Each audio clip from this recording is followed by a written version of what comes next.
Apakah kamu pernah merasakan nyeri pada pergelangan kaki kamu saat berolahraga? Bisa jadi itu adalah sprain ankle. Nah, apa sih sprain ankle itu? Menurut Daga et al., sprain merupakan cedera pada sendi, di mana terjadinya robekan pada ligamen. Dan sprain ankle sendiri berarti cedera pada ligamen-ligamen ankle. Sprain ankle sering diakibatkan karena kombinasi gerakan yang salah dan membuat regangan berlebih, sehingga dapat terjadi robekan ligamen lateral eksternal pada ankle. Ankle sprain merupakan cedera muskuloskeletal dengan insidensi tersering. Pada penelitian tahun 2020 yang dilakukan oleh Halapci dan Hasabi, angka prevalensi dari sprain ankle yaitu sebesar 16-40%, dengan kejadian yang lebih tinggi pada perempuan dibanding laki-laki, yaitu 13,6 banding 6,9 per 1000 kasus. Untuk Indonesia sendiri, epidemiologi ankle sprain belum tersedia. Namun, berdasarkan data riset kesehatan dasar atau Riskesdas Indonesia tahun 2018, proporsi kejadian terkilir secara nasional adalah sebanyak 32,8% dan sebanyak 68% kasus cedera terjadi pada ekstremitas bawah. Sprain ankle dapat disebabkan oleh faktor intrinsik maupun ekstrinsik. Faktor intrinsik merupakan faktor dari dalam tubuh seseorang, sedangkan faktor ekstrinsik merupakan faktor dari luar. Faktor-faktor intrinsik dari sprain ankle yaitu jenis kelamin, indeks massa tubuh, riwayat cedera sebelumnya, dan keseimbangan tubuh seseorang. Sedangkan untuk faktor ekstrinsik salah satunya adalah keikutsertaan seseorang pada suatu cabang olahraga, sebab risiko jatuh dan cederanya lebih tinggi dibandingkan dengan orang awam. Faktor lainnya adalah penggunaan alas kaki yang kurang nyaman dan juga kesalahan saat mendarat setelah melakukan lompatan dikarenakan permukaan tempat mendaratnya tidak rata. Berdasarkan letak cederanya, sprain ankle terbagi menjadi 3 tipe, yakni lateral, syndesmotic, dan medial. Pada sprain ankle lateral, letak cederanya berada di ligamen-ligamen lateral pada ankle, yaitu ATFL atau anterior talofibular ligament, CFL atau calcaneofibular ligament, dan PTFL atau posterior talofibular ligament. Yang kedua adalah sprain ankle syndesmotic. Tipe ini merupakan cedera pada ligamen yang berada pada persimpangan distal tibiofibular dan lebih sering dikenal sebagai high ankle sprain. Yang ketiga adalah sprain ankle medial. Sama seperti namanya, tipe ini merupakan sprain ankle pada bagian ligamen medial pada ankle. Tipe yang satu ini merupakan tipe yang jarang ditemukan bersama dengan tipe syndesmotic. Tingkat kejadiannya hanya berkisar 15% dibandingkan tipe lateral yang berjumlah 85%. Selain berdasarkan bagian yang mengalami kerusakan, sprain ankle juga dapat diklasifikasikan berdasarkan tingkat keparahan cederanya menjadi grade 1, grade 2, dan grade 3. Pada grade 1, ATFL mengalami peregangan tanpa adanya robekan makroskopis pada ligamen. Lalu pada grade 2 menunjukkan cedera sedang pada ligamen lateral dengan robekan sempurna pada ATFL dan robekan parsial pada CFL. Kemudian, pada grade 3 akan mengalami robekan total pada ATFL, diikuti dengan robekan pada CFL dan PTFL. Sprain ankle merupakan salah satu kasus cedera yang paling besar kemungkinannya untuk mengalami re-injury. Seseorang yang pernah mengalami sprain ankle sebelumnya akan memiliki kemungkinan 3,5 kali lebih besar untuk mengalami cedera kembali dibanding dengan orang yang belum pernah mengalami cedera, dengan rata-rata tingkat kejadiannya sebesar 33%. Namun untuk penanganan, sprain ankle dapat ditangani tanpa harus melakukan operasi. Bahkan, ligamen yang mengalami robekan dapat kembali pulih jika ditangani dengan tepat. Untuk cedera yang ringan, biasanya dapat ditangani dalam sekitar 2 pekan. Sedangkan, penanganan untuk cedera yang lebih parah dapat mengambil waktu 6-12 pekan. Untuk manifestasi klinisnya sendiri, sprain ankle memiliki gejala peradangan pada pergelangan kaki yang ditandai dengan rubor atau kemerahan, kalor atau panas, tumor atau bengkak, dolor atau nyeri, dan fungsiolaisa atau penurunan fungsi. Diagnosis banding dari sprain ankle meliputi ruptur tendon, tendinopati, fraktur, subluxasi tendon, dan sejumlah kondisi lainnya.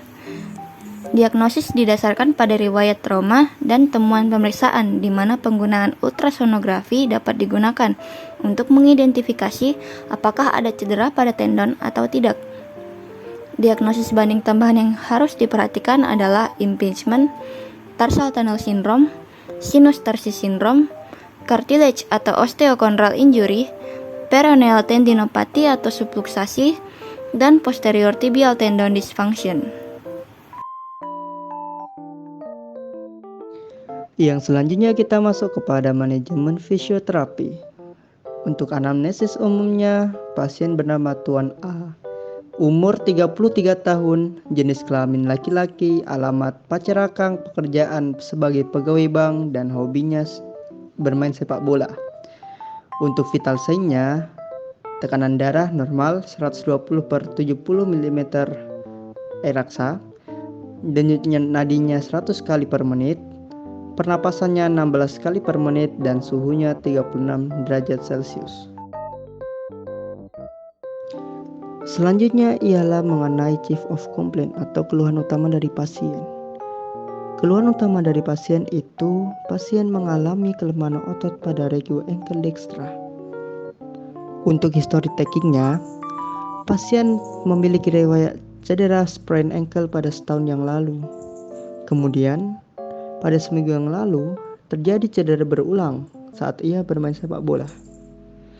Sehari setelah cedera, pasien langsung memeriksakan diri ke fisioterapi. Untuk sekarang, pasien sudah melakukan 3 kali pertemuan ke fisioterapi. Akan tetapi, pasien masih merasa sedikit cemas karena sulit untuk melakukan aktivitas sehari-harinya, terutama untuk berjalan, bekerja, dan melakukan hobinya yakni bermain sepak bola. Untuk inspeksi statisnya, ketika pasien datang, wajah pasien tampak sedikit cemas. Pergelangan kaki kanan sudah tidak bengkak. Dan untuk inspeksi dinamisnya, saat datang, pasien berjalan sudah cukup normal, namun masih terlihat berhati-hati. Untuk tes orientasinya, pasien diminta untuk berjalan sejauh 3 meter.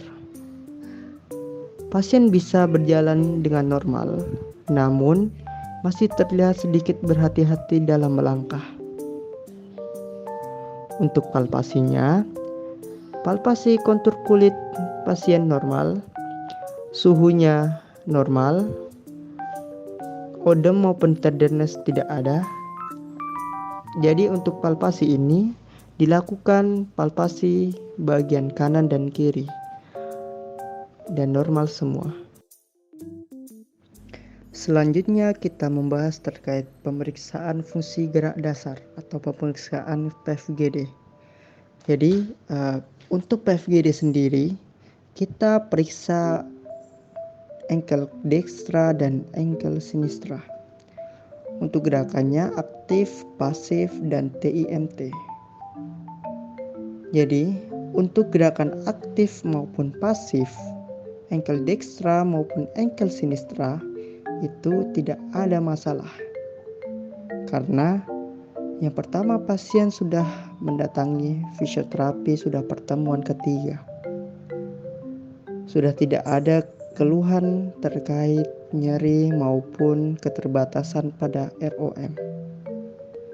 Akan tetapi, pada ankle dextra pasien, untuk TIMT-nya pasien masih belum bisa melawan tahanan maksimal.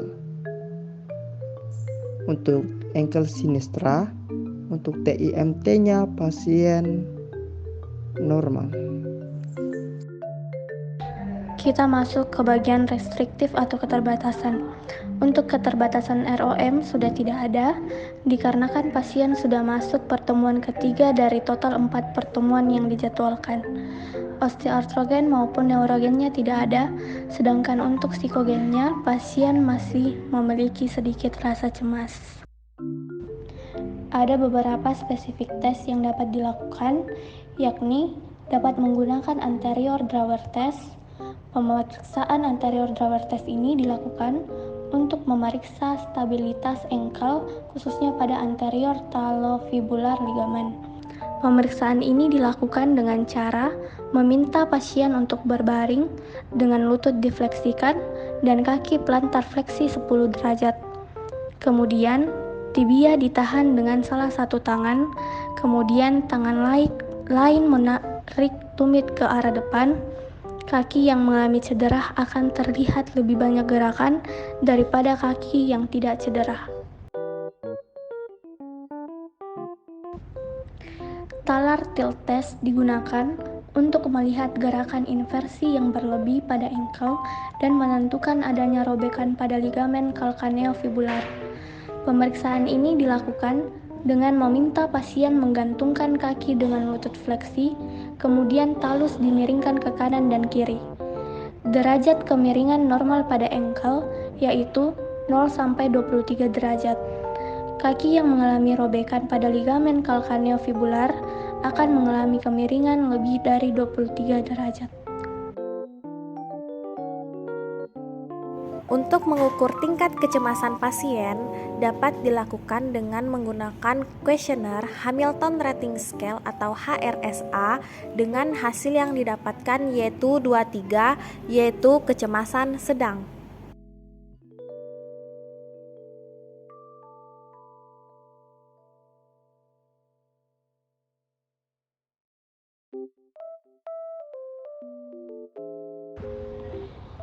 FAM memiliki nilai tes retest reliability dengan subskala aktivitas sehari-hari ICC sama dengan 0,89 dan subskala olahraga sangat baik ICC sama dengan 0,87.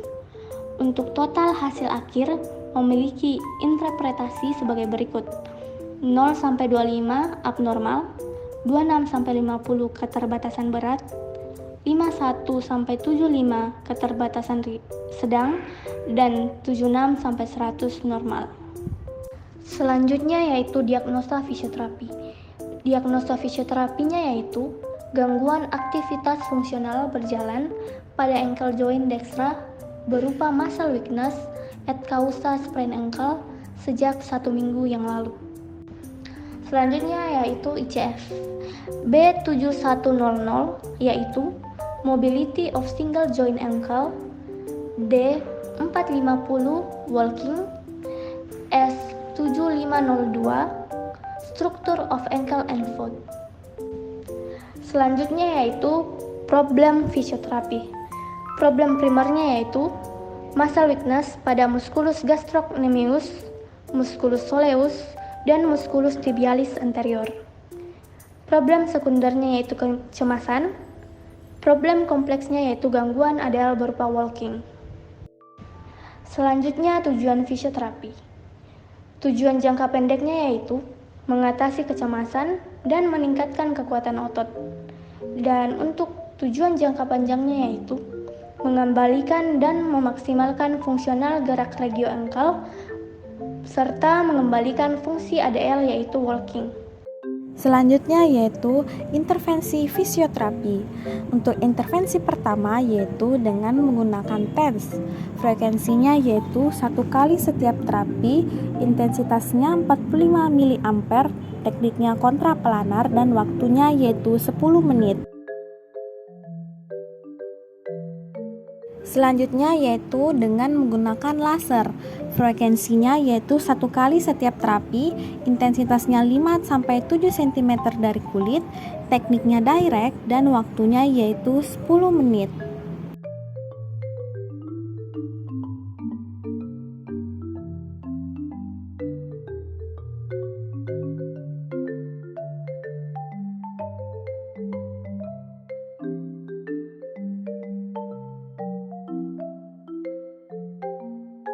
Intervensi selanjutnya yaitu ultrasound, yaitu frekuensinya 1 kali setiap terapi, intensitasnya 1 watt per cm, tekniknya sirkular dan waktunya yaitu 10 menit.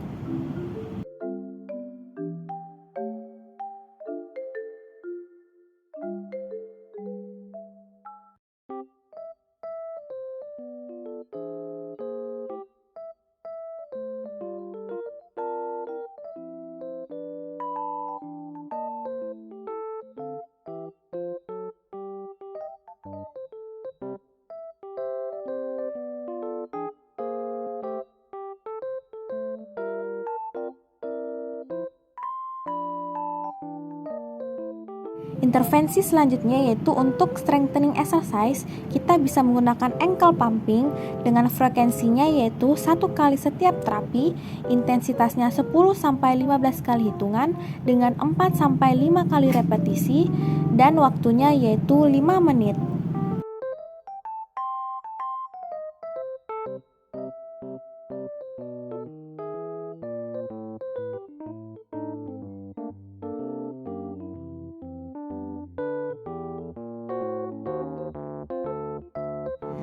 Strengthening exercise selanjutnya yaitu kita bisa menggunakan isometric exercise dengan frekuensinya yaitu 1 kali setiap terapi, intensitasnya 10-12 kali hitungan dengan 3 kali repetisi dan waktunya yaitu 5 menit.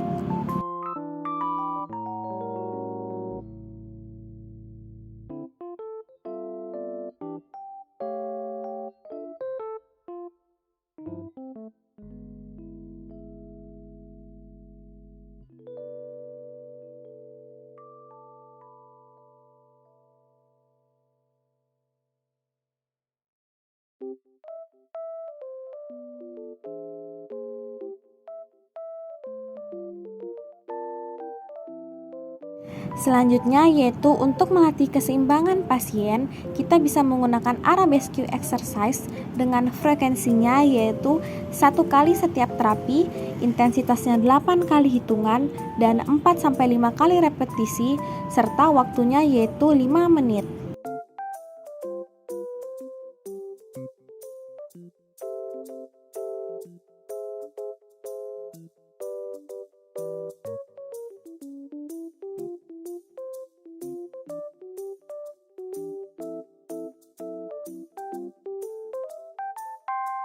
Latihan keseimbangan selanjutnya yaitu kita bisa menggunakan single leg stand dengan variasinya menggunakan Bosu ball dengan frekuensinya yaitu 1 kali setiap terapi, intensitasnya 10 kali hitungan dan 3 kali repetisi serta waktunya yaitu 5 menit.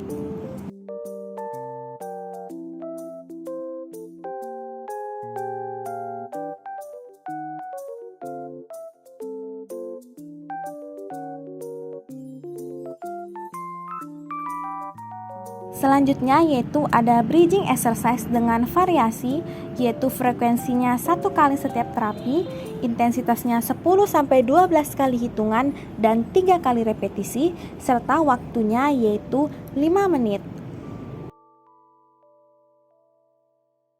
Untuk intervensi terakhir yaitu dengan menggunakan step up and hold exercise, frekuensinya yaitu 1 kali setiap terapi, intensitasnya 10 kali hitungan dan 3 kali repetisi untuk waktunya yaitu 5 menit.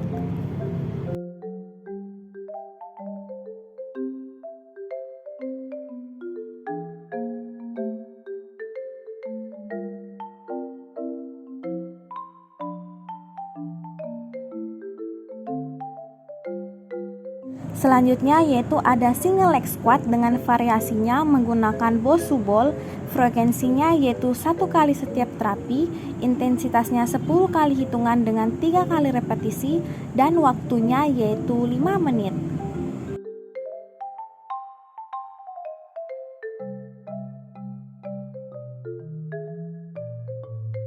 Selanjutnya yaitu untuk evaluasi.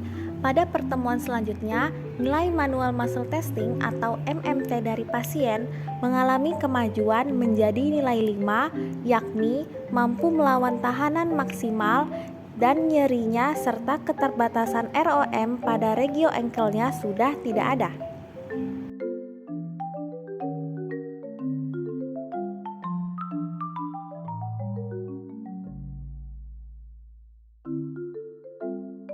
Untuk dokumentasi, dapat mencatat hasil pemeriksaan dan proses program fisioterapi yang akan dijalankan.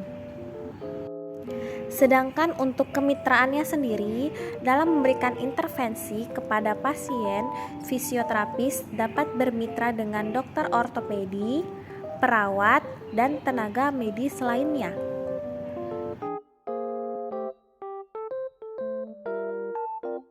Selanjutnya, untuk home program dapat dilakukan beberapa latihan seperti latihan towel crunch, heel rise, one leg balance, lateral step up and down, dan calf stretch with towel.